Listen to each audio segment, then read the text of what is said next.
When did you realize that you could sing? I was 5. Really? And I just loved to sing. And because we have a lot of Portuguese people in the community, there's always been activities from folklore to the band, Philharmonic band. There was actually, when I was 5, there was a group called Happy Hearts.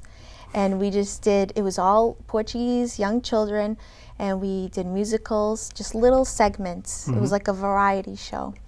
And I will never forget, someone came knocking on my door, asked my parents if I wanted to be in it. They're looking for children to be involved. And my parents first, they kind of said no. They hesitated because they have a lot of kids. You know, I have 3 brothers and a sister, so it's kind of a big family. So, you know, it's a responsibility for the parents. But I just begged them, and it's something I always wanted to do. I don't know where it came from or why, but it's just something I always wanted to do. But now, did you take lessons yourself, or did you have a natural ability? Not until I got into college. I've always been involved in activities, but I never actually had formal education in how to sing. Where'd you go to school? College? College, UMass Dartmouth. Okay. So they actually taught voice there? Yeah, I majored in vocal performance. I Really? also majored in Portuguese. A vocal performance is a major, huh? Yeah. Oh, that's interesting. You'd think that like Berkeley School of Music or something like that, they would have that. But. Well, the reason I decided to go to UMass Dartmouth is because, excuse me, I also wanted to major in Portuguese, and they have a great Portuguese program there. So if you're already Portuguese and speak Portuguese, majoring in Portuguese, it'd be like, you know. No, well, majoring in, I did major in English actually, so I shouldn't say that. Okay. Yeah, well, you know, I learned Portuguese through my family. You know, you learn the immigrant Portuguese, you know.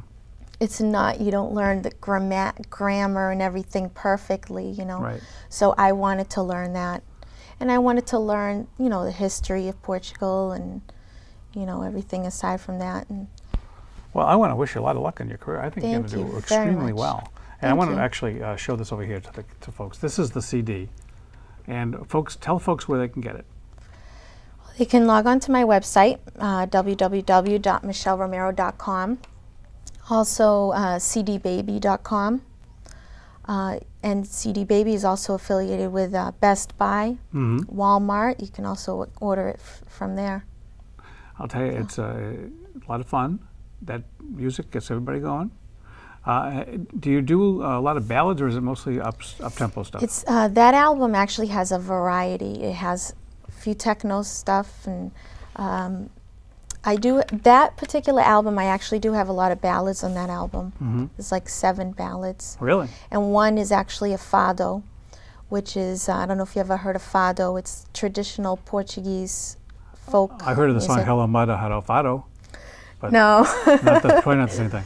It's a style of music. It basically, it's kind of like jazz or the blues in Portuguese. Oh. So it's old style? Very old style. It usually has, 2 guitarists, sometimes 3, and then the singer. Very melancholy music. It's a really nice style of music. It's different. When is the next CD going to be available and ready? Oh, Any idea? I don't know. I'm working on it. I'm hoping by the end of the year. Well, we'll have you back again when it comes out. Yeah. All right. Try to help you promote it. Maybe we'll get it on the radio show as well. Thank you very much. And help promote it for you. Michelle Romeiro. We're going to go out with a video of one of her Portuguese songs. So you, for the folks out there who speak Portuguese, you'll enjoy it. If you don't, you'll enjoy it anyway. This is actually the fado.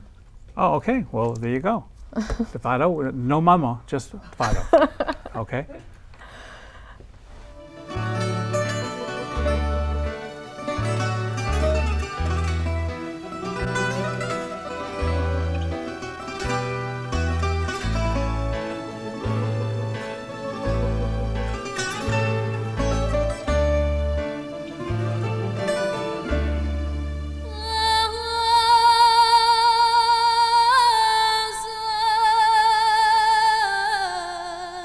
Good.